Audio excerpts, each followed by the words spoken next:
back to Pantheon of Geeks. You join us again for another Moonstone video, and today I thought I'd show you the starter set in a small game. I've also managed to get these guys painted up. There we go, that is the first one, Vicious Sid. We have Doug the Pug, or Doug the Flatulent. We have Beaky Bobby, and this one is Grub, and there he is.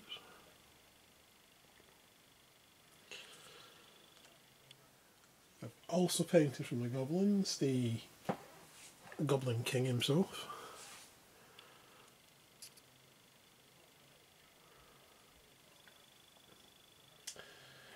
And where is the Mortician?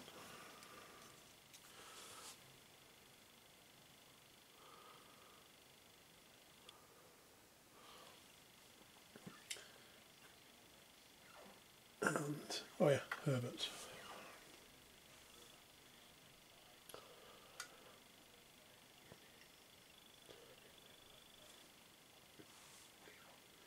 We've also got the Commonwealth guys. So there is Flintlock.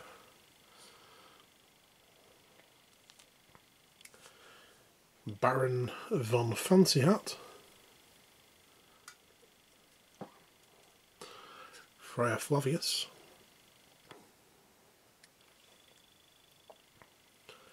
And Eric the Squire. I also painted up the Librarian.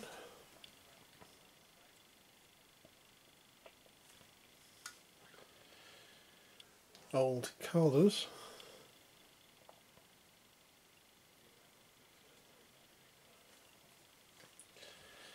And Mr. Sir Poppycock, isn't it? Is it Gilbert Poppycock? I can't quite remember his name. With these peacock feathers. I'm fairly happy where they turned out, actually. I enjoy painting them, something a bit different, a bit more whimsical. Fantasy-esque, sorry. Put my teeth in. But there we go. So I've painted up the ones from the first video. I actually have the Goblin Airship and Sir Hogswash on its way, so that'll be in the next video. But for the rest of this video, what we're going to do, we're going to take a look at, well, at Moonstone basically. So this is the starter set up. I've got some Battle Systems terrain, which should be quite good for it. We have our Moonstones here. We have dice there. We have all the models just at the bottom here. I mean, they're taking up a little bit of the board, but it's just easier for filming. And obviously I'll be playing this against myself, but you will need an opponent to play Moonstone. It's not a solo game by any stretch of the imagination, but this is really just to show you how the game works. And yeah, so starting off with the pamphlet. This is all the rules for the Moonstone. It tells you here what you need to play. 2 to 4 players, definitely. A 3x3 board, which we have. A 3 to 6 Moonstone miniatures for each player. I mean, for 2 players, 4 to 6. And all the cards that go with them, which we'll go through as we play. A tape measure, or precision measuring instruments. I've been using an old Games Workshop pointy stick. Just because I found one. I thought it would be quite useful. We have the Arcane card deck, which is there. We have the Melee card deck, which is there. We have a pile of small blue tokens, which are the ones that come with the game, the blank ones. And a 7 4-sided dice, which are the Moonstones, and 2 6-sided dice, 1 from each player. I mean, if you've got 3 players, you'll need 3.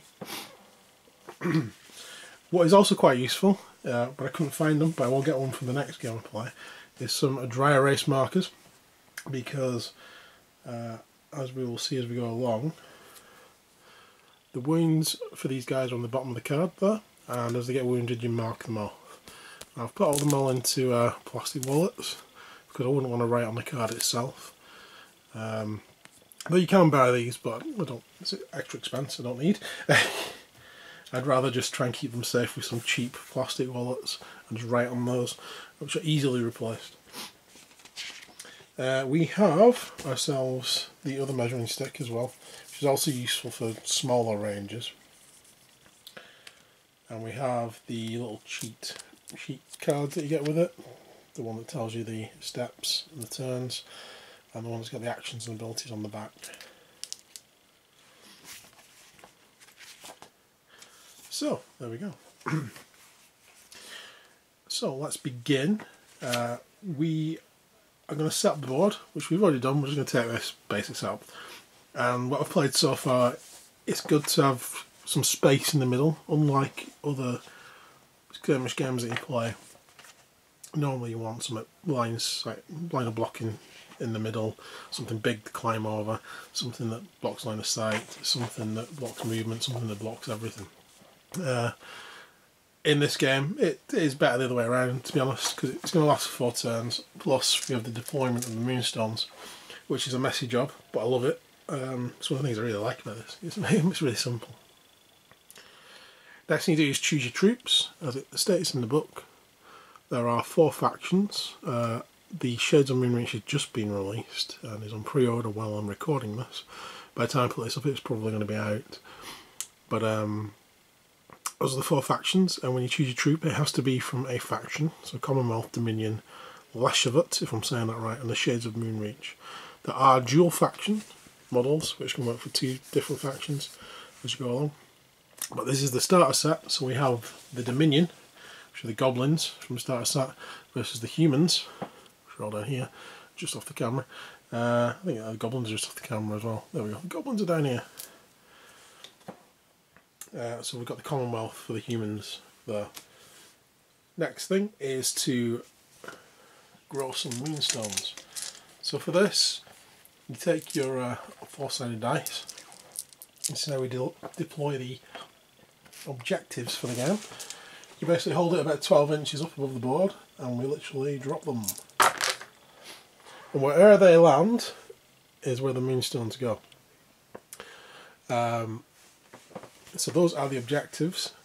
I'm a noob to this, so I don't know whether that's a good spread or not. It looks pretty heavy to this side. But one of the other things you've got to notice is the number on the top of the dice. That is how deep it is down. These have all landed pretty hard, actually. There's a 4 over there, 4 there, 4 there. Be a good roll in D&D. There's a 4 behind it. A 3 there, a 2 and a 1.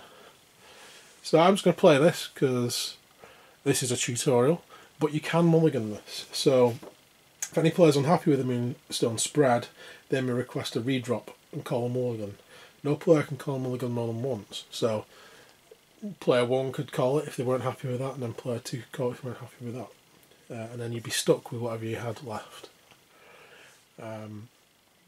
We've got a 3 there in the water. That's cool. Yeah, I'm just going to play. This as it is. Seems like a pretty hard drop. Mostly when I've done them so far, they've been 1s and 2s, maybe 1, 4. But we'll see what happens. The next thing to do is deploy the troops. So you can choose to be the early bird or take the initiative. And both troops roll dice. So goblins, 5, Commonwealth, kinked, Commonwealth, a 3. So the goblins get to choose whether they're going to be the early bird or take the initiative. Now the early bird gets to choose which board edge they're going to start on. In this game it's either going to be this side or that side. Those are the 2 starting edges. But the goblins are going to choose to take the initiative instead, so the Commonwealth will get to choose. So there is a 2 Moonstone there, which is an easy pickup.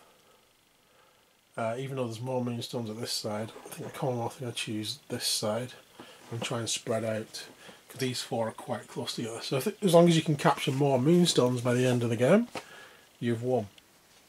Killing enemies doesn't really matter. As long as you have more at the end of the game, that's what you're going for. So the early bird, I believe, deploys first and deploys on the side that they have picked. It's within 10 inches, one of the reasons I got this ruler and not a long one, of the board edge.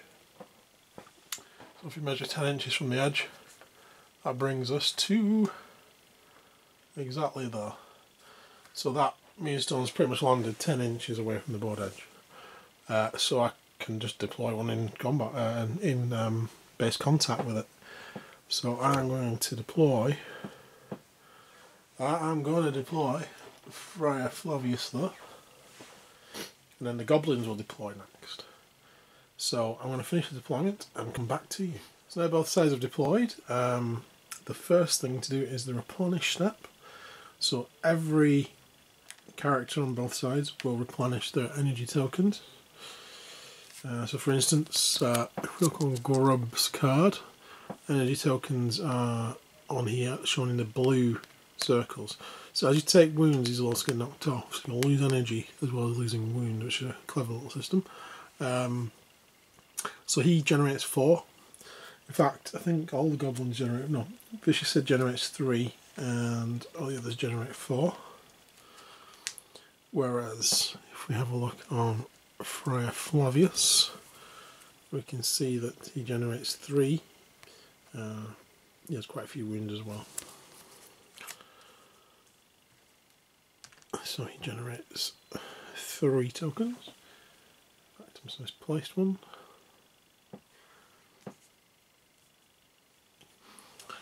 And that is the replenish step. So get your energy. Next is the activation step, starting with the player with the initiative. On the first turn, the goblins have the initiative because they rolled the highest to take the initiative.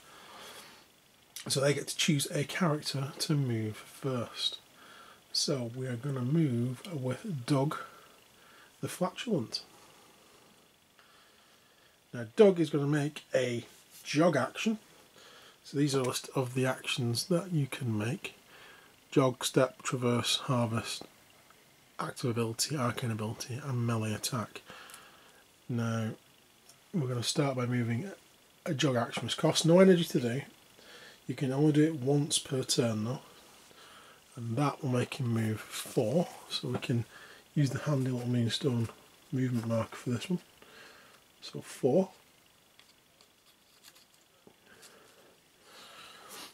And gets into there.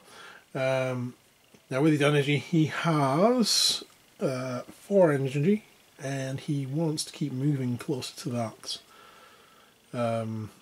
Moonstone, or both those Moonstones to be fair. I believe he's probably still about 4 inches away, maybe 3. 3 inches away? Yeah, he's 3 inches away. So he's going to move up to this Moonstone, using 3 inches, which is 3 of his energy gone, leaving him with 1 energy to play with. And he's going to use that energy to make a harvest action on this Moonstone. Normally all that means is you use an energy and you knock it down by 1 point, which would be taking it from a 4 to a 3, making sure you put it back in the same place. But Doug, he has the Digger ability, which means instead of doing that necessarily, you may be able to get a 2 or a 3 out. So what you do is you take the arcane deck and you take the top card, and that's a 1. So no different. But say for instance I had drawn a 2 or a 3, that would have knocked 2 or 3 points off that instead of the 1. If I had drawn the catastrophe card, which is that one, yep, that's right around. Well, it doesn't matter, I think it goes all the way around, doesn't it? If I draw the catastrophe card, all models within 3 inches will suffer 2 magical damage. So that's great. So in this case, the deck value is reduced by X. X equals the card, and X was 1. So it was 1 anyway. So it doesn't always benefit him to do it. Well, he may as well though if he's got the energy to see if he can get it quicker. But that is his turn over, which now takes us over to the Commonwealth's turn. They are going to activate one of their models. And that model is going to be, I might activate Flintlock first and just shoot at Doug, to be fair. So, Flintlock card, if we take a look, he has the take aim and then the shoot musket ability. Now if he takes aim first, you can increase his arcane stat by 1 until the end of the turn, which is what he's going to do. So one of his 3 points he's going to use to do that, and then he's going to use another point to shoot the musket, which he's going to do right now. And to do that, he basically takes all the arcane cards that he can, which is 3, 1, 2, 3, plus an extra arcane card for his ability. However, he then would have to look at the model he's shooting at's evade ability and deduct that many cards. In this case it's Doug, he's evade 0 because he's a bigger model. Most goblins have like evade -1 at least, but Doug doesn't, unfortunately. So he doesn't need to reduce the cards. And so he's going to take 4 of those cards. And then Doug, or the goblin player, would take 6. 1, 2... I'm doing the melee cards. Flintlock is going to use his shoot musket ability, but he's also going to take aim first. So he spends 1 of his energy to take aim and 1 of his energy to use his ability. Tells you there how much energy it costs behind the shoot musket. And then the take aim ability will add +1 to his arcane stat until the end of the turn, and the shoot musket allows him to actually shoot once per game unless reloaded. So first thing he's going to do is draw 4 cards, arcane cards. 1, 2, 3. We've got 4 there actually. 4. You wouldn't show your opponent. You would then minus the evade ability of the person that you're targeting. In this case the evade is 0. Most goblins will have a -1, but Doug doesn't, unfortunately, probably because he's a bigger target. Maybe Doug the Pug just isn't as agile as a goblin. So these are the cards that you would have as Flintlock. We have a 3 purpley red. We have 1 blue, another 1 blue, and a 1 green. In order to activate the shoot musket ability, you need any green card of any value. We have 1 green card with value 1. So he is actually going to play that. You play it face down and you say you're playing it. At this point you can lie and say it's a green 3, but your opponent will be drawing 1, 2, 3, 4, 5, 6 cards, including the catastrophe card. So if there's only 1 green 3 in the deck, so if they drew the green 3, they'd know you were lying. Green 3 is the only one in the deck, and there's a good chance that you don't have it. So now your opponent will be thinking, oh, is he bluffing? Is he not? And if he calls you out on it, then bad things can happen if you've lied. But in this case, what we're going to do, we're just going to declare that we've got a green 1 card, so we're not going to lie. So as the goblin player, you've got to think there's 4 green ones in the deck. If he's lying about a 1, maybe not. Not going to risk it, because if you risk it and you're wrong, you've got to shoot again for free. But for now, what we're going to do, we're just going to play it straight. The goblin's not, he's going to say, okay, I believe you. And you're going to reveal the card is a 1. You don't have to, unless your bluff's been called. But we are going to reveal the card as a 1. In this case, just to go, I wasn't lying, so you should trust me. You know, play a little mind game with my opponent. So when I do say it's 3 later, they might believe me. Unlikely. And then you get to shoot the musket. Now the musket's range is 12 inches, so I believe he's in 12 inches. I'm not 100% certain. We're going to measure. That's 12. Just, well, within 1.5 inches. So more than just, but good enough. Also, if you're firing a weapon from an elevated position, you do get an increase in range depending on how high you are. So if, for instance, Flintlock would been stood over there and been in range, you could have got a range bonus being higher up. In this case, it's a straight shot from down there. He is going to shoot, and that was a 1 that he used, so that causes 1 + 2 impact damage against Doug the Flatulent. Now Doug has a jousting shield to reduce piercing and impact damage by 1, meaning that Doug will take 2 wounds in total. And that's where a dry erase marker would come really handy, and I can knock off 2 wounds. Now that would also take off one of Doug's energy tokens next time he gains energy. So next time he gains energy he's only going to get 3 tokens unless he's healed in between. For now, what I'm going to do is just put a red dice on there with a 2 on, so I know he's taken 2 wounds. And this is how the game sort of flows between one and the other. Flintlock does have 1 energy left, which he's going to use to harvest. And he's going to harvest that by 1. And then he's used all of his energy up. And play goes back to the goblins. So Doug's gone. Beaky Bobby. See how he feels. Or should we do... We'll do Vicious Sid. Actually, Sid stood over there. So what Sid's going to do, he's going to use his ability.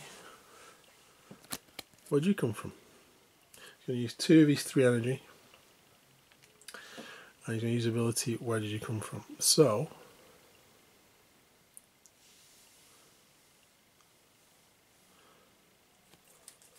the goblin's going to play Vicious Sid. There he is. And we're going to do a little jog action. We're going to move him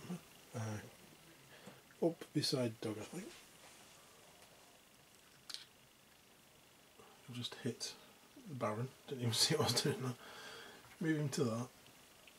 And he's got 3 energy, so I could move 3 times with him. Which I think I'll probably do at this stage, because I want to get him as close as I can this turn. So he's going to move 3 more, should use the other range roll this time. Which gets him to the... Oh, damn it. Don't move, Doug. Got the other ruler in my hand. I'm just going to move. Drop the ruler and do that. That gets him to there. Pretty cool. Pretty close. But that is his turn. On this side, what we're going to do, we're going to move in the Baron, I think. So the Baron's going to move 4.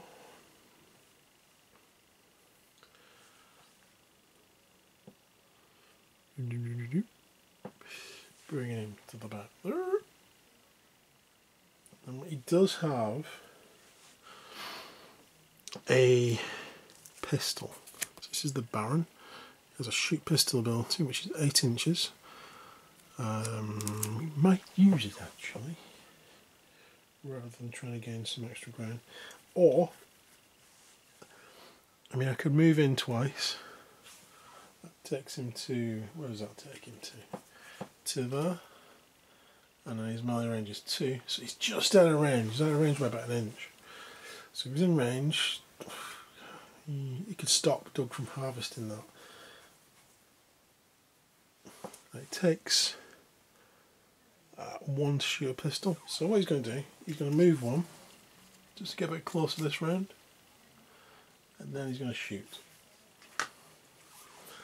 And much like the previous shot, he needs a green X. So we're going to pull out. He's got 3 in his arcane ability. He didn't take aim because he doesn't have that ability. So arcane cards. Okay, there we go. So this is where you got to put your bluffing face on. It's because we're going to play one of these cards. So we're going to play that one and say it's a green 1 because we don't want to be greedy. So the goblin player is going to take that one, that one, that one, that one, that one, and that one. And there's no green 1s in there, so there's a good chance the Baron does have a green 1. So we're not going to call his bluff. This is why it can't be a solo game, because you're bluffing on yourself. Unless you invent some sort of AI system. So in this case, he's going to shoot. And it's going to be 1 plus 1 impact damage. And we already know Doug reduces it by 1, so it's just 1 extra wound. But that's 1 extra wound that Doug now doesn't have. Moving back to the goblins, we have Grub, who is next to 2 moonstones. He's in base contact with one of them, and this turn he's going to dig it up. So he's got 4 energy. He's going to use all 4 of those to make harvesting actions, and he's going to dig that one up, and he's going to take that for himself. So when you dig one up, you stick it on the card of the owner to show they have it. They then also have the slow condition as well, so the movement is, they become slow. And then we're going to go back to, I'm just wondering whether to move the Friar. So what I'm going to do, I'm going to actually move Eric first. Now Eric is a decent sort of field medic. He actually has a field medic ability, but his real sort of bonus is to sort of buff nobles and soldiers. In this case, he's just going to move up behind his Baron, but he's got some extra energy, so he's going to use that to help his movement. So he's going to jog for 4, and then he's going to what is it? The step for 1. So he's going to be 2 energy, which he's going to use straight away to step and get in base contact with that, so we can contest some moonstones. That leaves us with Beaky Bobby. Beaky Bobby is the goblin healer. So he has the healing ability on the bottom there, which takes 2 energy.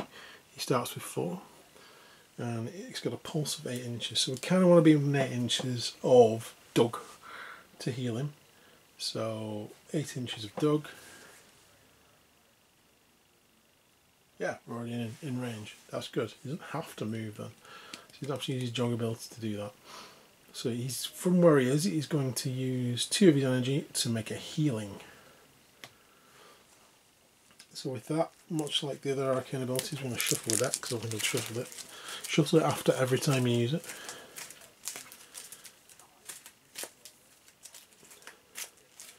That way there's always the same chance pulling out the same cards. So he has an arcane value of 4. No, arcane value 5, I was looking at the wrong card. So we go 1, 2, 3, 4, and we go 5. Now this heals, you look for a blue card, and it heals blue +1. So we have blue 2, we also have blue 1. So we're not going to lie, because we only need to heal 3 wounds anyway, but we are going to play the blue 2. It's exactly what we need to heal Doug back to 4 wounds, which is suspicious, as the Baron's decided. So the Baron is going to pull out 6 cards, 1, 2, 3, 4, 5, 6. Now, he doesn't have a blue 2 though. I think there's only 2 in the deck. So he's like, is that right? I don't know. But he's going to think that that's convenient, heals him back to full. We're going to call him out on it. So, in this case, if you're being called out, you got to reveal what you're doing. Is that in this case, it was a blue 2, we didn't lie. So Doug will heal the 3 wounds that he suffered. And because we've bluffed, well, we didn't bluff, because we told the truth, we are rewarded with being able to cast the spell again. Now, the reason I did it this time is because there's no one that can benefit from the spell. But say, for instance, Sid was also injured. Now we get to cast it on Sid as well. And in our hand, we did actually have I'm sure we had a blue 1. Yeah, we had a blue 1, so we could use the blue 1 to cast it. But the casting doesn't cost any energy to do, so it's a free cast as far as energy is concerned. Speaking of which, Beaky Bobby has 2 energy left, and Beaky Bobby is going to use that 2 energy, I think, But I think what he is going to do is... I think what he can do with 2 energy... Now he has a pulse attack ability, but it hits every model in range. So we don't really want to use that.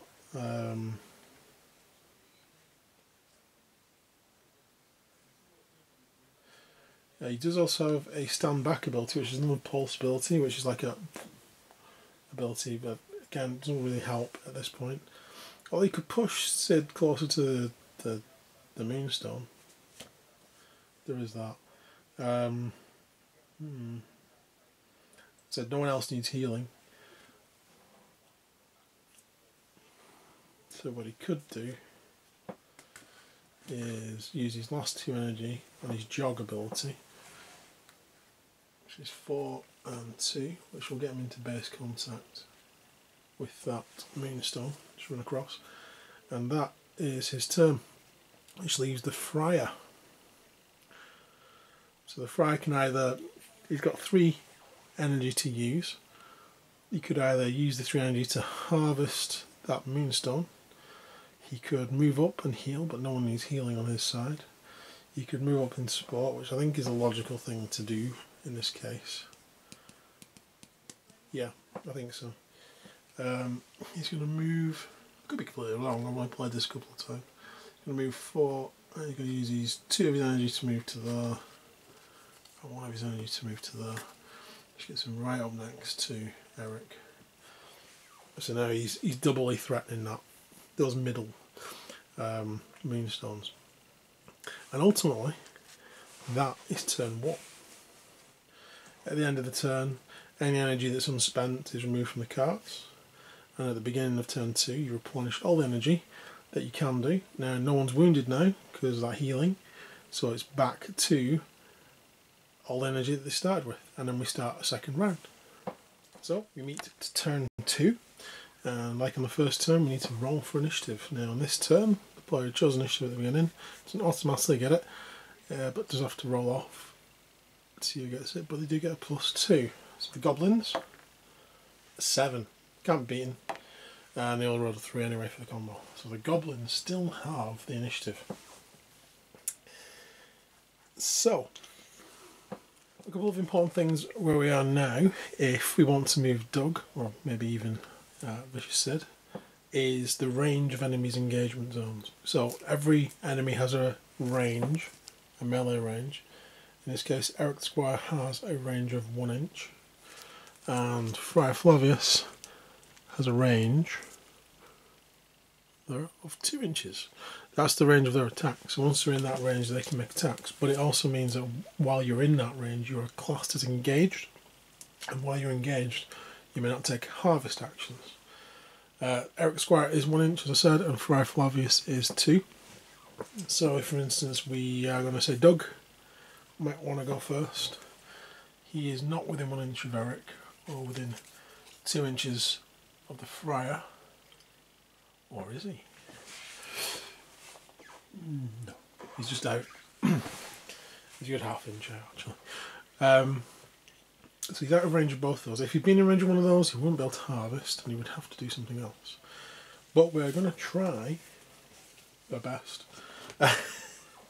for Doug to use his digging ability. So we're going to make a harvest action with Doug for 1 energy, and just see what happens. Now we're going to take the arcane deck. Oh, we're going to shuffle the arcane deck, and we're going to pull 1 out. So no real advantage. That goes down to a 2. So at this point, we've got 3 energy left. We're going to take another harvest action. And this time we're going to pull out another 1. So again, not really helped me. And then a final harvest action. This time though, there's only 1 left on there. It doesn't really matter how deep it is, doesn't matter what it pulls, just for fun. A 1. I can see a theme. So we've now harvested that as a 1, which leaves Doug with 1 energy, and he also has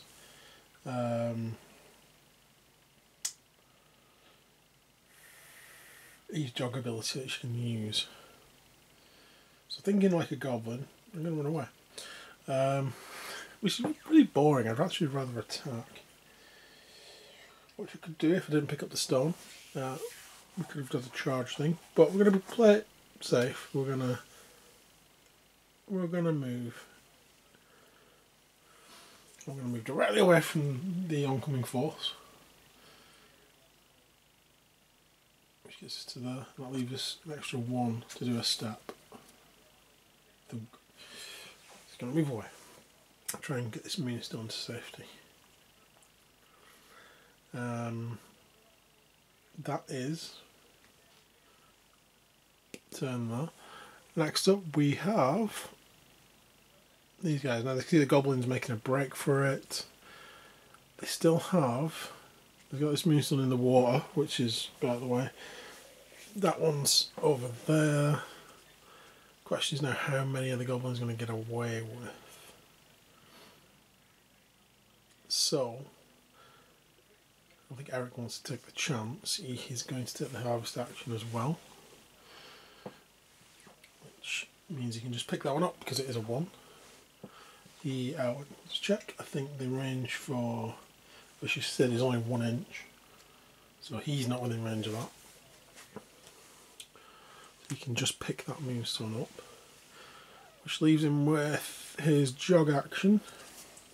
But now he's picked up a Moonstone, he suffers from slow, which means jog actions are halved, which I completely forgot when moving Doug. So Doug can actually move to there. Yeah, so he was about there, 2 plus 1, I would say is there. So for this case, it doesn't matter, this is an example. But Eric's move is, it can be 2. Does he feel brave enough to run into combat with Sid? He's going to do it actually. He's a squire, he's got a lot to prove. He only needs to be within 1 inch, he's going to move to there. Using his jog action, which means he still has 2 energy left. So we're going to see a melee. So, Eric the Squire has a melee of 3. Doug the Flatulent, I keep thinking Doug the Flatulent is Sid. I moved the cards around and they were in the same order for ages, so I keep getting them mixed up. So we have Sid, Vicious Sid, who's very good in melee. Eric is going to draw 3 cards because he has a melee of 3. He is the attacker, so he gets to draw 2 extra cards.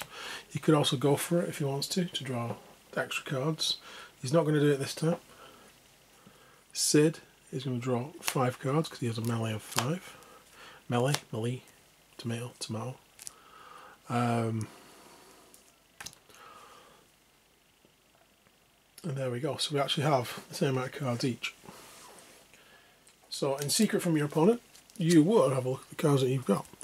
In this case, he's got 3 rising attacks, a sweeping cut and a thrust. You also check on here and see that we have a signature move. In this case it's low guard, so we don't have a low guard, can't use it. When you turn the card over, it tells you what you're basically doing, and you're swapping this out for basically this other attack. So if it was rising attack, for instance, it would say rising attack, the upgrade rising attack, it would say, and then you would be able to use this on every version of the card. And what I mean by that is you're going to play 1 card, but if you have multiples of the same card, it counts as a critical, and you can use a 2 critical or a 3 critical. So it makes sense to try and do as much damage as possible, especially to Sid because he doesn't have a lot of wounds. And we're going to use rising attack critical times 2. The opponent doesn't know this, and you wouldn't show them. Vicious Sid is going to be sat over here thinking, right, what have I got? I've got thrust, I've got high guard, I got low guard, I got another high guard. The attack's coming in. We could high guard it and see what happens. If the enemy uses falling swing against me, you know, I get to attack back. But in this case, we could use low guard. We wouldn't know that he's going to use rising attack, so it's not as logical to use that at this point. Or we can go on to the attack. Now, Sid, he has a short and stabby. So if he deals piercing damage, it increases the damage by 1. Thrust is piercing damage, and that would be a critical as well. So it's tempting to use that, which is exactly what he's going to do in this case. So we're going to get rid of those cards for a minute. I'm going to put those cards there. So we can see Eric has chosen to play Rising Attack. So you can choose impact, sliding or piercing damage. And we know our opponent's played Thrust now because we've declared it. So against Thrust, this does 1 damage. We're going to have a look at Sid's card. Now Sid has plate armor. It reduces all non-magical damage by -2. Impact, slicing, piercing, doesn't matter. It doesn't make any difference in this case. So we'll just say it's piercing damage. Although maybe we have... No, sometimes as a weapon it does more damage. He's just got a wooden sword, so I didn't think there would be. But yeah. So we're just going to choose piercing, doesn't make any difference. And that would do 1 damage. However, we've played 3 versions of this card, so that's 3 damage in total. Vicious Sid will take 3 damage. In return, however, he has played Thrust, again a critical with 2, against Rising Attack. Now that deals 2 damage, and 2 damage times 2 is 4. He also, I don't know if he's got a... It was piercing damage that he's dealing, so he deals +1. So that's 5 damage he deals towards the squire. And if we have a look at this card, he does have a leather jerkin which reduces damage by -1. So that takes it back down to 4 damage. But Eric bravely ran in, did some damage to Vicious Sid, but in return he took 4 damage. So he came off worse for wear in that little fight.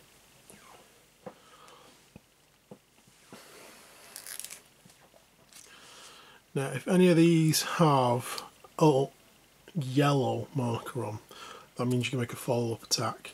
To make a follow-up attack, you would be able to play another card in your hand. Unfortunately, if Sid wanted to do it, he only has defensive cards though.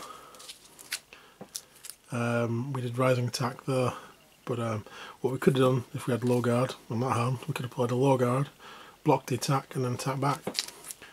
And when you make your follow-up attack, you don't take damage back from the opponent. So there's a lot of little tactics involved in what you're going to play, what they're going to play. It does actually help to know your opponent's signature moves, because there's a good chance your opponent's going to choose to pull off a signature, because it usually does more damage. Unless, of course, they're going to use a critical on something else. So again, we're going back into knowing your opponent, knowing the enemy cards, and knowing whether your opponent's going to try and go for maximum damage or trying to pull off something else. Which is one of the things I really like about this game. It's not just a case of rolling dice and whoever rolls highest wins. There's a lot of thought in the to and fro-ing going on. Anyway, moving along, we have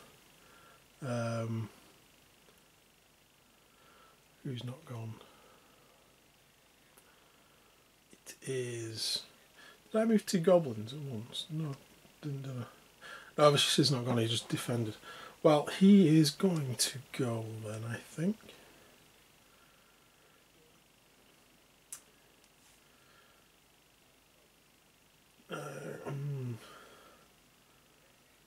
Well, he's took some damage.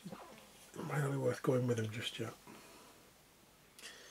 Might actually be worth going with Beaky Bobby first. So Beaky Bobby, he's going to use... I think he's in range. Let me just check. He's got an 8-inch healing pulse, which he wants to use. And yes, he's in range. Sorry, Eric. He's in range, so he's going to use his healing pulse. And he's going to use his arcane cards for this. Make sure they're shuffled. I don't remember whether I've shuffled them or not. So his arcane ability is 5, so 1, 2, 3, 4 and 5. And the opponent will take 6, 1, 2, 3, 4, 5, 6. I think there's more than 6 though.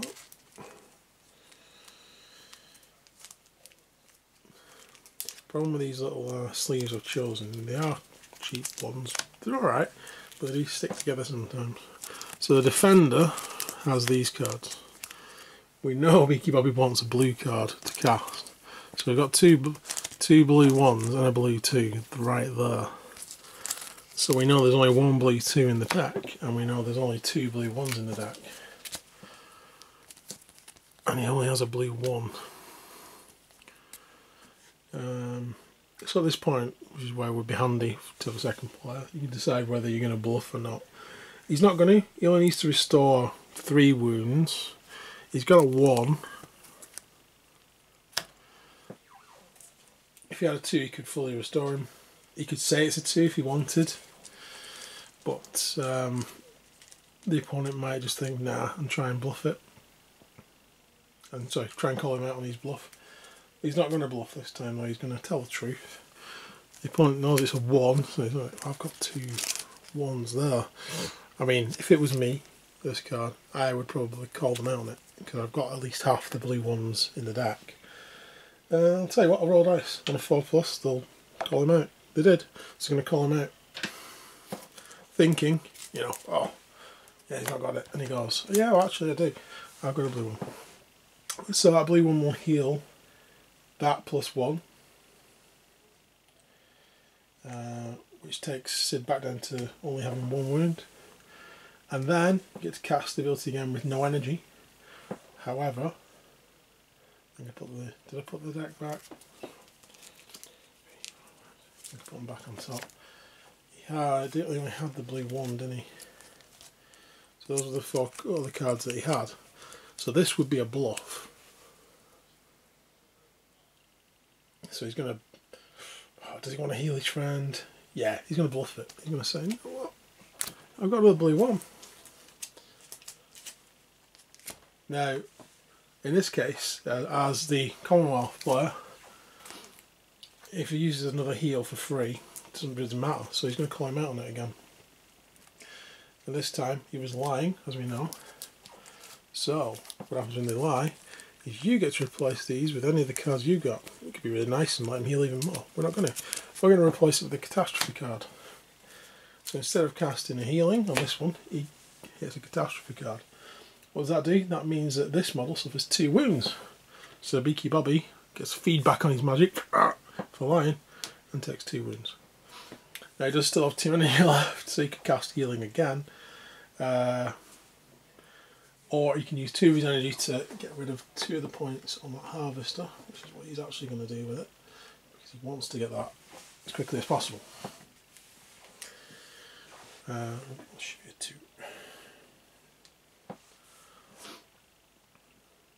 So next up, the Baron might come in. Now he's got 2 energy. You move a total of 6 if he used all his energy, or he can move a total of 5 to there. I have 1 energy left, and his melee range is 2. So actually, he might be in range for Doug. Yes, he's in range for Doug. So you can either attack Doug, who has full health but also has a Moonstone, or he could attack Vicious Sid, who has 1 damage but no Moonstones. So he's going to attack Doug. So we have melee 5.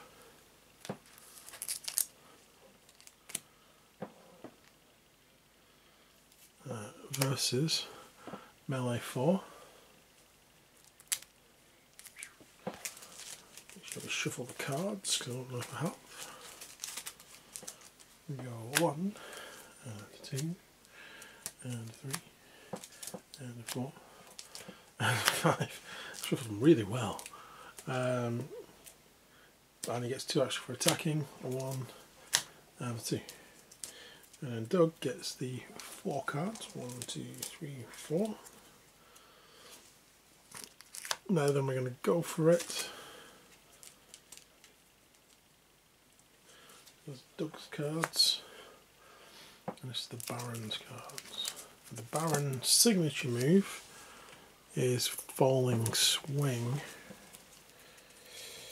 And he doesn't have any falling swings, so he's just going to go for what he has the most of, which is sweeping cuts.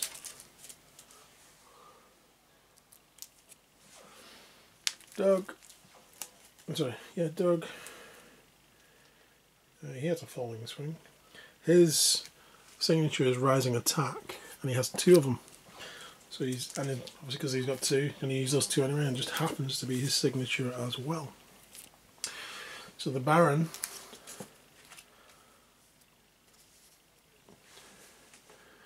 he is doing his sweeping cut, which is a slicing attack, against a rising attack, which is 2 damage times 2. So 4 damage, plus his long shot also deals +1 if it's slicing or piercing, it's slicing. So 5 damage. So he's coming in with 5 damage against Doug. Doug has a jousting shield, but that only reduces piercing and impact damage. Doesn't reduce this. So he does take 5 damage, but comes back with a rising attack. Against sweeping cut is 2 for a total of 4. However, it's also his signature move. So instead of it being a sweeping cut, it's actually 3. So that's upgraded it to 3, and it doesn't just upgrade one card, it upgrades both cards for a total of 6 damage.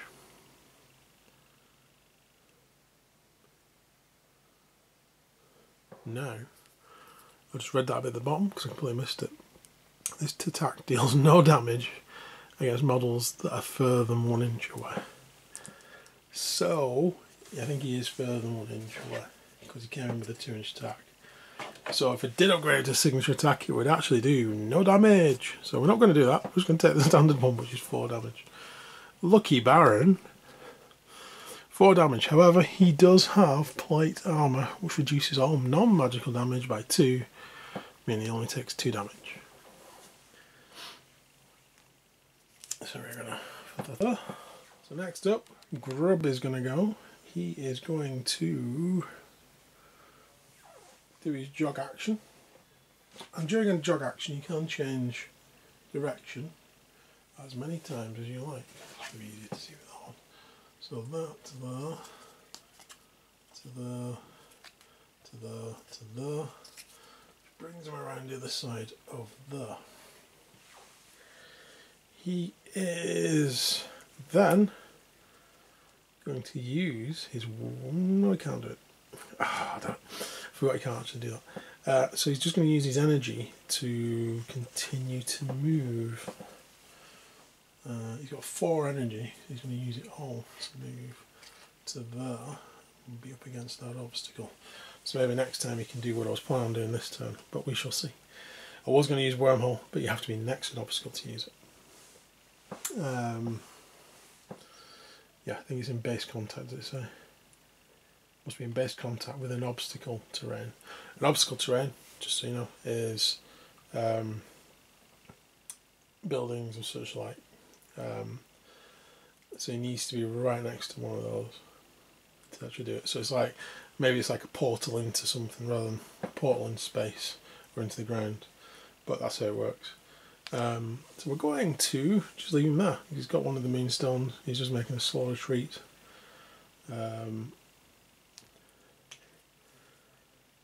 Next up comes Flintlock. Now, I've got one Moonstone already on Eric. He needs to reload, which he's going to do for 2 energy, which leaves him with 1 energy, which he is going to use to pick up this stone. And he can still jog for 2. You just want to move it close to combat, but that's basically everything you can do in this turn. And that, I believe, the Friar gone? Must have gone. Unless I did it out of order, which is quite possible.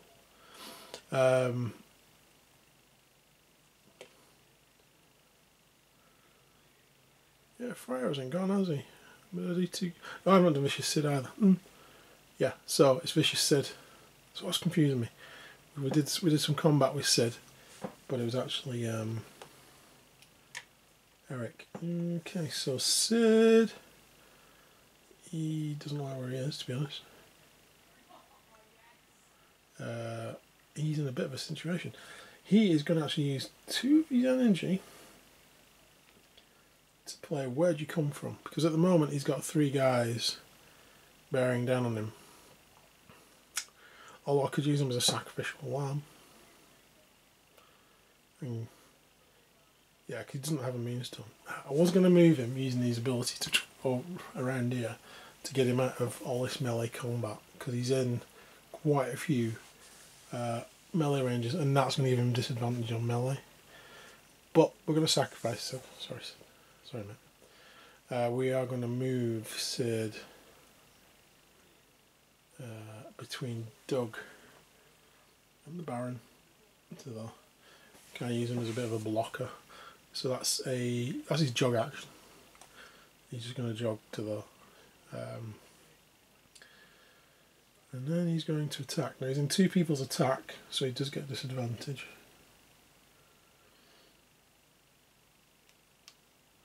But he only costs 1 melee to attack, so 1 energy to attack. He's got 5 melee. We're going to aim at the Baron because he's the nearest. He's also got a couple of wounds on him. Eric has 2 though. But we'll go against the Baron. So 1, 2, 3, 4, 5, plus 2 being the attacker. Now the Baron's going 1, 2, 3, 4, 5 himself. Let's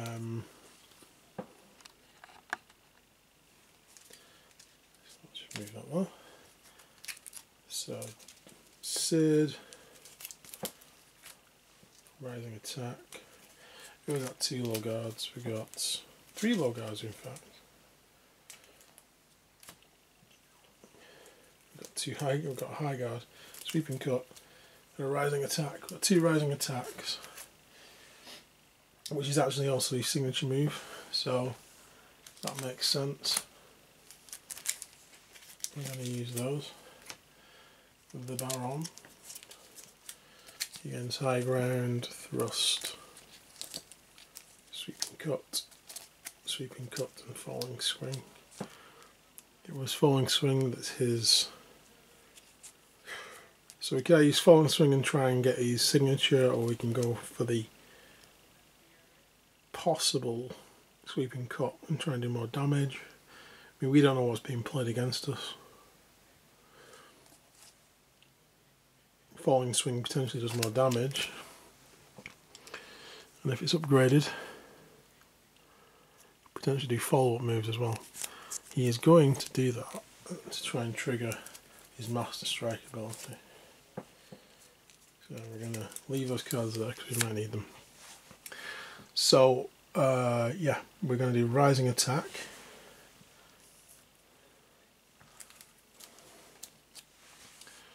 Against Falling Swing, which is 1 damage, 1 damage,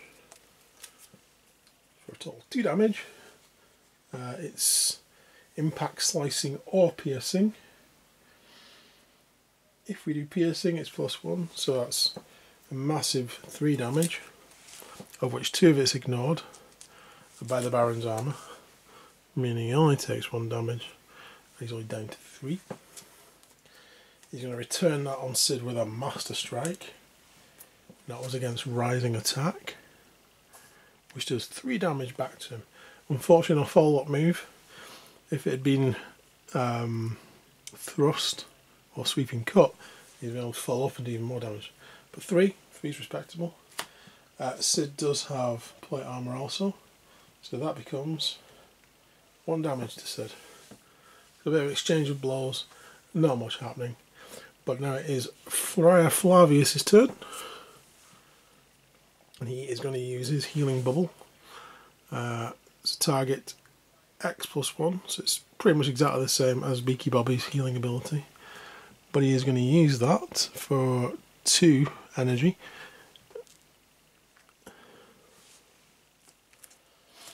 his arcane ability is 3. Just make sure you get any other bonuses. I think you did. So he's drawing 3 cards. And he is going to declare a blue one, obviously. Makes sense. 1, 2, 3, 4, 5, 6. There's plenty of the blue ones. So I won't call a bluff on him. So that's 2 wounds healed on. I didn't say I was going to heal it on. I was going to do the Baron. I didn't declare it. But it would be the Baron. Could have been Eric. He only has 1 energy left, so he can't cast it again. So he will use his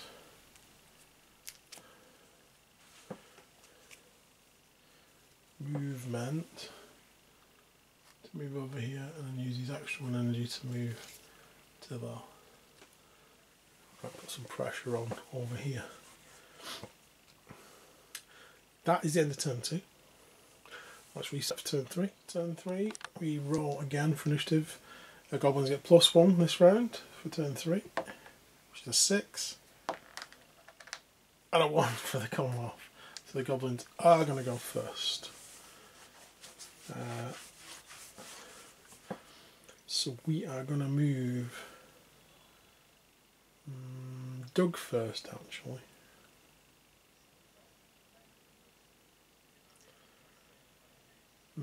Yeah, I'm going to move Doug first. Makes sense. Kind of. He's going to take a step out of the way. As he goes nuts and charges into the Baron. Now the Baron's not got enough damage for this to work. It would be really good if Doug could just charge the Baron and take him out, because that'd be a big threat dealt with. But then obviously they've got a sniper stood over there too. So instead he's going to use his step to get out of the way, and then his jog action to jog even further out of the way. Over here. He has 3 energy, not a lot to do with it, to be honest. He's going to use it to move. Great for the dog, running away. That is his turn. So on this side we have the Friar is going to go first. And he is going to make a move towards Beaky Bobby. Use jog action, which gets him into melee range. So you can use jog action and go to the make it harder. So he's in 2 inches, and he's going to use his melee attack on Beaky Bobby. So that's 1 energy.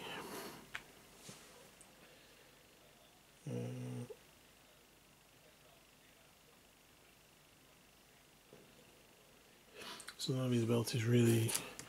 The more like defensive ability. Oh, bludgeon, what's that? A character deals slicing, piercing, reduces to nothing, and the character deals impact instead. Right, so only deals impact damage in close combat, but with +1. Okay. So 1, 2, 3, and 4, +2 for the attacker, and then 1, 2, 3.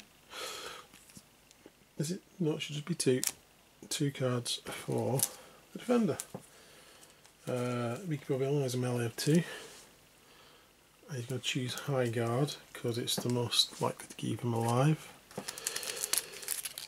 Friar Flavius has Thrust, Sweeping Cut, 2 low guards, another Sweeping Cut, and a Falling Swing. So he wants to do as much damage as possible. He's going to try and use a critical from Sweeping Cut.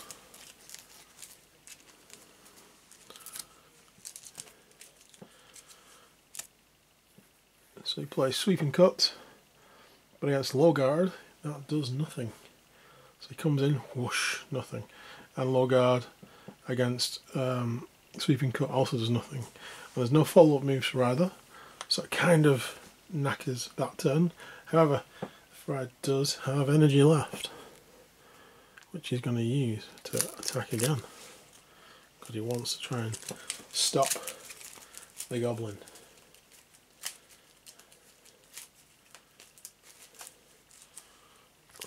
Shuffle those back into. So 1, 2, 3, 4 was it? And 2 against Mighty 2. So 2 he's got. Oh, he got High Guard again. He's going to use High Guard again, obviously. He's not a good fighter. And Thrust is his signature move. That wasn't Thrust, was it? Thrust, High Guard, Thrust. He's got 2 thrusts this time, or 2 rising attacks. Sweeping Cut is his. Oh, did I miss that? Sweeping Cut was the Friar's ability.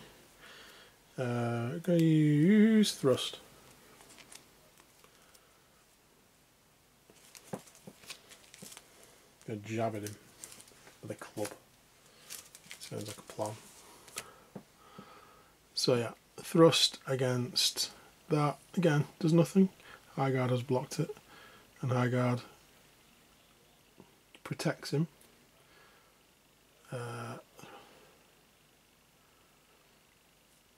Yeah, High Guard's doing it. Yeah, so 0. Let's try to figure out if it actually did anything, because Low Guard actually does do damage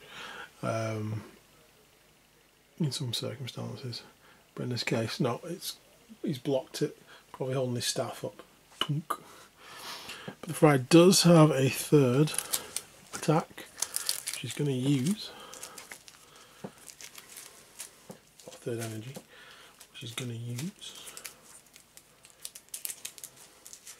Healer v healer in combat. Makes perfect sense.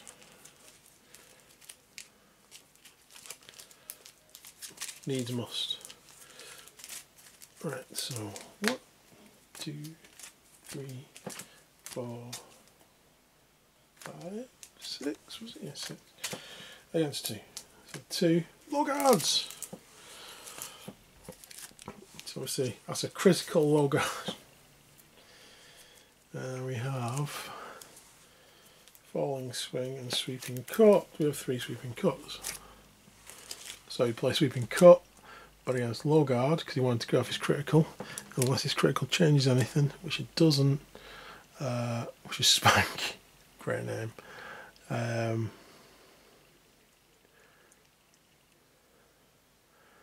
And stuff affect this character, gets a wound back to not many wounds.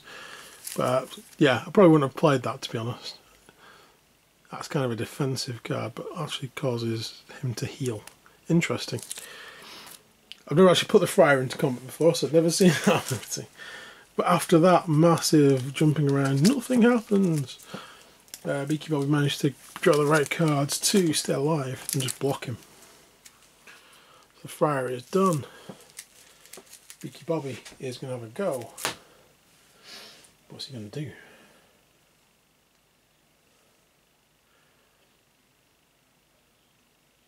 He's going to use his energy to...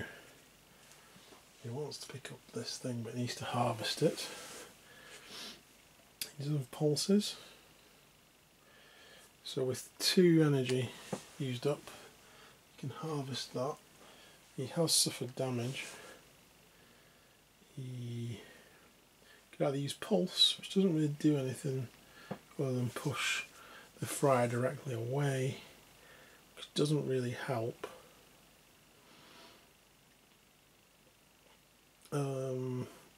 He could attack, I suppose. Attack back.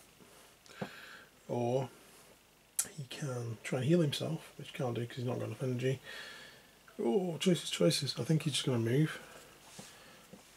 So he's going to move 1. I think that doesn't get him out of melee range though.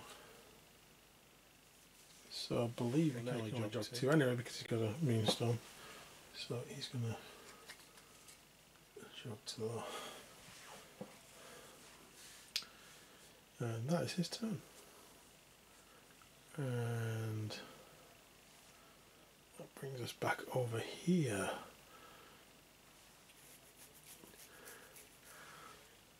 Eric's not gone. Neither has Flintlock. Flintlock can jog too. He's got a Moonstone weighing him down.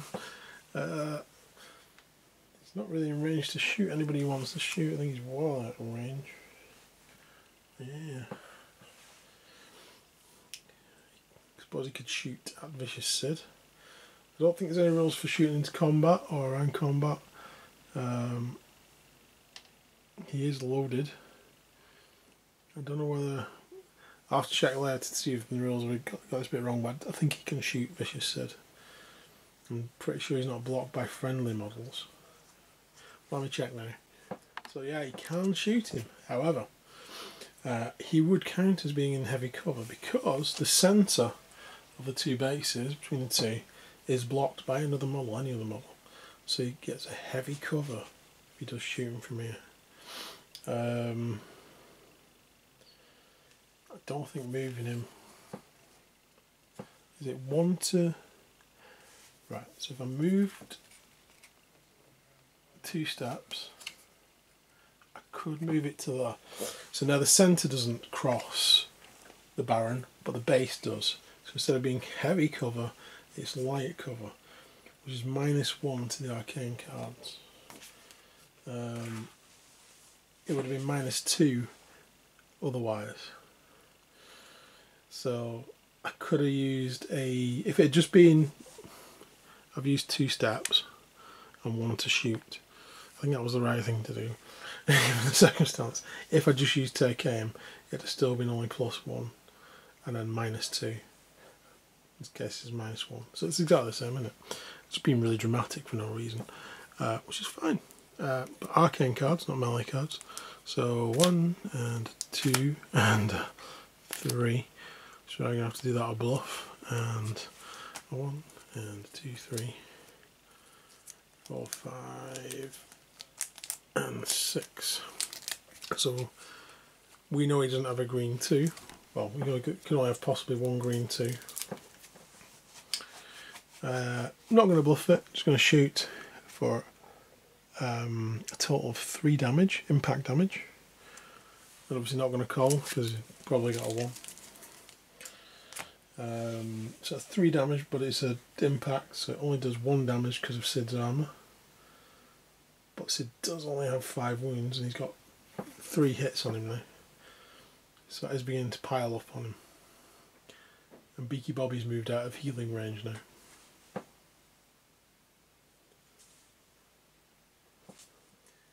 So now Vicious Sid's going to go. He's going to use his ability to try and place himself between his friends, if he has friends, well, goblins, goblin allies, and the Friar, because he's the closest to being able to like try and stop anybody. And he's going to do that using his Where Do You Come From ability, which uses all of his energy this turn. And that is the ability though. So what he needs is a pink card. And his arcane is 4. So let me shuffle because I continually forget to shuffle. 1, 2, 3, 4. And 1, 2, 3, 4, 5, 6. For the Commonwealth player, they get some blues. They've got a 3 and a 2. So they've got 2 pink cards there. A bit too many? No, that's right. They've got 2 pink cards. So let's see what Sid has. He's got a pink card. Yay! It doesn't need to have any value on it, so he's going to declare, yeah, I've got a pink card, so I can do it. I wouldn't call out because it's quite an easy one to get, but it means you can move 6 inches anywhere in base contact with an enemy. So he's going to move 6 inches to the Friar, and he's going to plonk himself though, trying to defend the retreating goblins. That's his turn. So next up here we have the Baron and Eric, don't we? The Baron is going to move 4 Gets him to there. He is just out of range attack, so he's going to use one of his energies to move closer, and he's going to attack Vicious Sid. Drive the goblins away.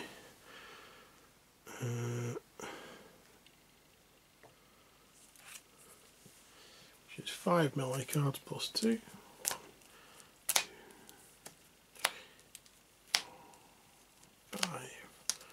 1 and 2 versus 5, 2, 3, 4, 5.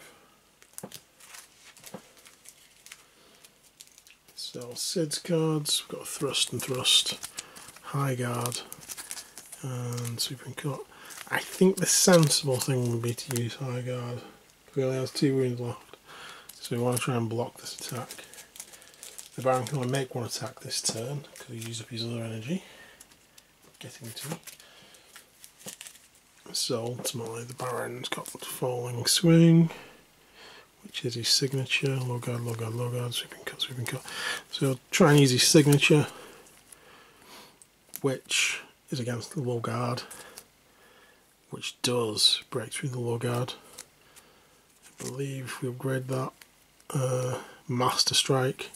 Doesn't do anything extra against the low guard, but does cause 4 wounds. -2 for Sid's armour, but he only had 2 wounds left. So Sid has fallen. First casualty of the game on the end of turn 3. That's what I find, you don't often get many casualties because there's not a lot of models and there's a lot of healing going on. But it's usually Sid that dies first, just because he doesn't have that many wounds. And that means that it's Grub's turn, because Grub hasn't gone. Grub just wants to get dodge, really. I'm just going to move him to the edge of the board, which is his turn. And then Eric also wants to catch up with what's going on. That said, I kind of need to grab another Moonstone, because if the goblins can get off with the Moonstones they've got, they've won. But in the turn time he's got left, he can jog to the river, which is what he's going to do. He's then going to wade in with a couple of steps, using his energy, which gets into there.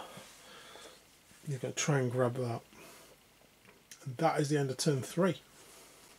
Start of turn 4. Obviously the Commonwealth wants to try and grab this and at least stop somebody from getting off the board, because the miscalculation of not picking that Moonstone up is probably going to cost them. So this is the last turn. At this point initiative's worn out for the goblins and it's just basically a dice roll. So the goblins are 4, Commonwealth roll 6, so they go first. Which is kind of what they wanted to do, because the Baron wants to charge Beaky Bobby, or run into Beaky Bobby.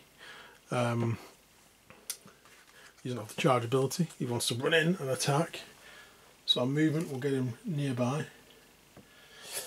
And that leaves him 2 energy to do 2 attacks against an enemy who's wounded and is not the best fighter, unfortunately.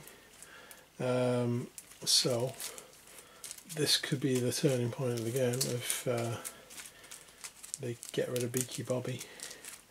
So 1, 2, 3, 4, 5 plus 2 against 2. So what does the Baron have? He has Falling. What's his signature again? Falling Swing. So does he have any more of those? So the more damage you can do, he's got 2 of those. 2 low guards, which he's not going to play. So you can either do 3 sweeping cuts or 2 fallen swings with his signature move. Interesting. Oh, this swing seems to make sense. He's going to use it, which will become Master Strike times 2. So what does Beaky Bobby have? He has Rising Attack and a Low Guard because he wants to try and live, and Thrust would be something for his signature because he wants to try and live. He's going to use a low guard, which does block falling swing, which means it also does block Master Strike. No, it doesn't, though, does it? So, yeah, opponent plays low guard, so it's still 2 damage. So it's still 4 damage in total. Ooh, which means he's taken 6 damage. Now he has 7 wounds, so he's on his last wound. So the Baron's going to use his remaining energy to attack again. So we shall reshuffle the melee. Not shuffle his card in, because that would be daft. So again, he is the attacking player. So it is 1, 2, 3, 4, 5, 6, 7, and then 2 for Beaky Bobby. Beaky Bobby is going to go for it because he needs to try and survive. He's going to use 1 energy to draw 2 extra cards in the hope of getting some sort of defensive ability. Hope. Yeah.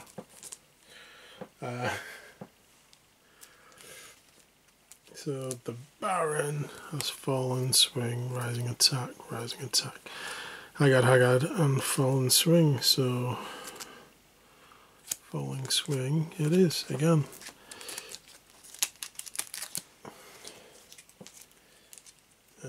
Beaky Bobby does have Thrust, so what does that do? Does that help him anyway? Just take your medicine. He has no defensive thing, so he's just going to use it. We should take your medicine, which is a Thrust. It's a Falling Swing, which becomes Master Strike against Thrust. Deals 1 damage with a follow-up. It's total 2 damage, which will kill Beaky Bobby. And in return, against Falling Swing will deal 3 damage. And it's magical damage against the Baron, which means his armour won't help him. That's not the Baron. So he's now took 4 damage in total. So that hurt him, but he has taken out Beaky Bobby. And that means the Moonstone he was carrying falls to the ground. Which obviously changes everything, and that should be on a 1. Obviously changes everything. Because it's still in the Baron's melee range, so the goblins can't harvest it.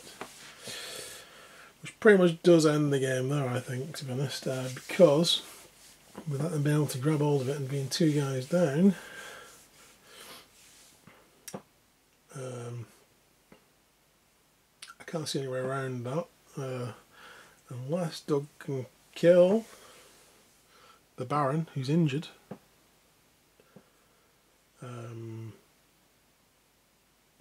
Because the goblins currently have 2 Moonstones. The Commonwealth currently has 2 Moonstones. There's a good chance. It could end in a draw, I suppose. If the goblins retreat now, they lose. So Doug is going to run in and attack and try and live long enough to keep hold of the Moonstone, stop them from picking that one up. It seemed crazy in my head, but as I was talking it out, it made more sense. So you can make a charge action for 2 energy, which can move him up to 6 inches, which is definitely into melee range. He's going to go full whack. Full power of Doug, the pug, against the Baron. So Doug's melee, we need to get all these melee cards back. Doug's melee is 4. He is the attacker, so he will be drawing 6 cards. He'll do an extra 2 damage from a charge if he charges, which he did. So 1 and 2 and a 3 and a 4, plus 2 for being the attacker. Lance. This character deals slicing damage, reduce it to 0. This character deals piercing damage, deals +1. So 1, 2, 3, 4 and 5 for the Baron.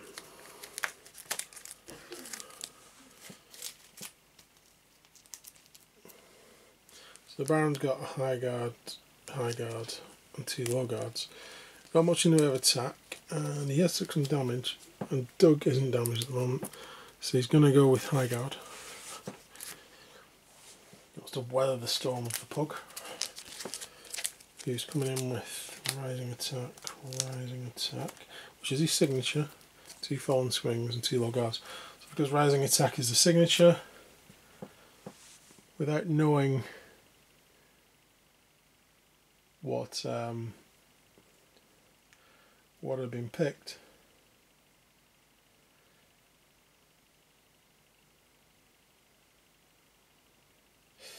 he is going to use his signature, which is ankle biter, which is the ankle biter. So against a high guard, it actually does damage, a total of 6 damage in fact, which is impact damage in fact, which he gains +1 for in fact.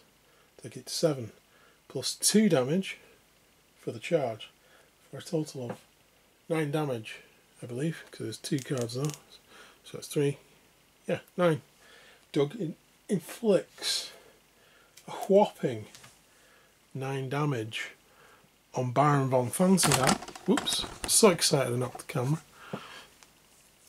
He does defend 2 of that, take it to 7, but he has already suffered 4 wounds. So Baron von Fancy Hat is felled by the lance of Doug. And Doug still has 1 energy. And he's in base contact with a Moonstone, so he's going to pick it up. Giving the goblins 3 again. Oh, that changes things.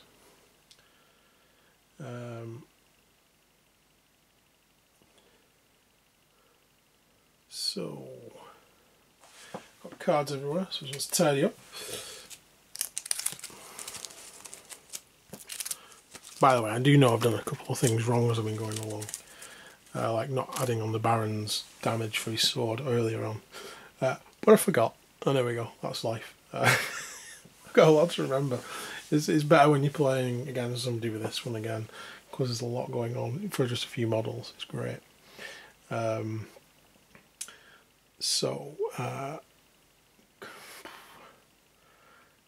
bring the Friar in to have a crack. Would Doug be in range of a shot? That was an interesting thought. 12 inches. No, but Flintlock can move too, without using any energy.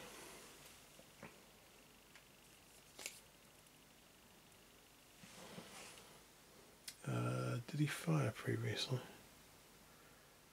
I don't think he's fired again. See, this is where a dry marker would come in handy. I don't think he's fired again. I'm going to say he hasn't, so he can shoot and take aim.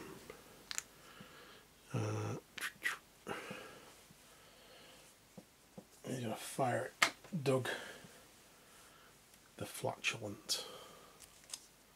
If you either just call Doug the Pug, because he is.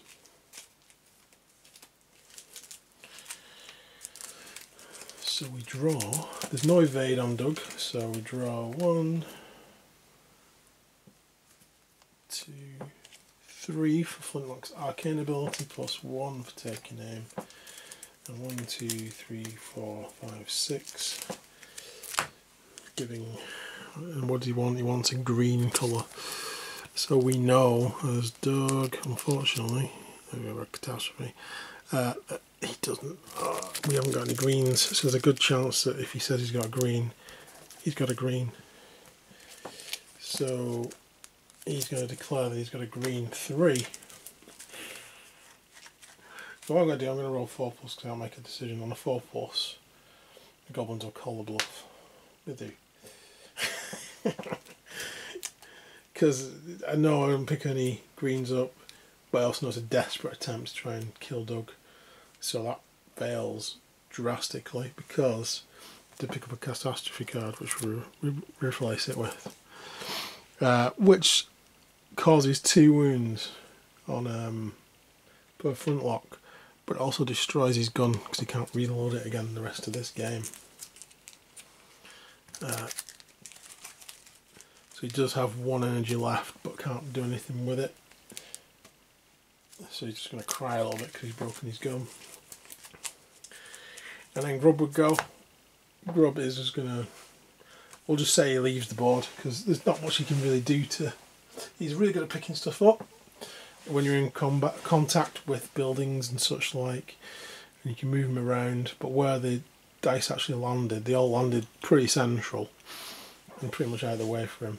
And if he did pick up a, like I said, if he did pick up a, we did try and use it, he dropped the 1 Moonstone he does have. So he is just gonna go, gonna leave. And that leaves the Friar and Eric, because the goblins have suffered casualties. Eric is going to go and try and pick up this Moonstone, because if he can pick it up, it means they've got the same amount of Moonstones. So Eric's got 2 energy. Can't use jog while in water, so he has to use 1 energy to get up to it, and another energy to basically start digging through the water. So unfortunately, no, he doesn't have enough energy. Because I thought I read the rules wrong initially, but no, I didn't.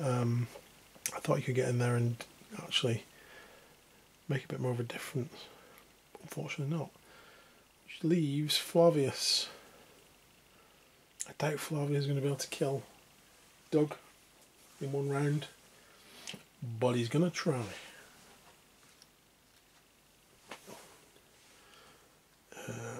If he can, the Commonwealth will win, and if he can't, the Goblins will win. Dominion, true Dominion. Friar Flavius is coming in with a 4. 1, and a 2, and a 3, and a 4, and a 1, and a 2. Doug is defending with a 4. Flavius is going to just make an attack because he's got 3 energy. 3 times. He's going to use. We know his thing doesn't do anything, so we just want to cause damage. So we're going to do rising attack. Doug's going to use high guard, which against rising attack blocks it. I've lost some cards.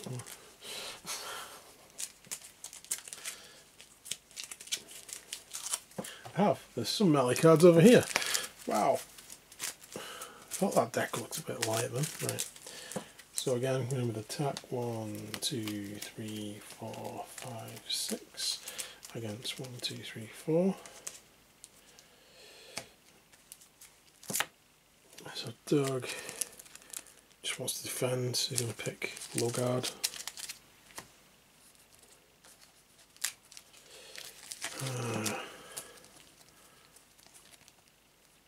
Thrust.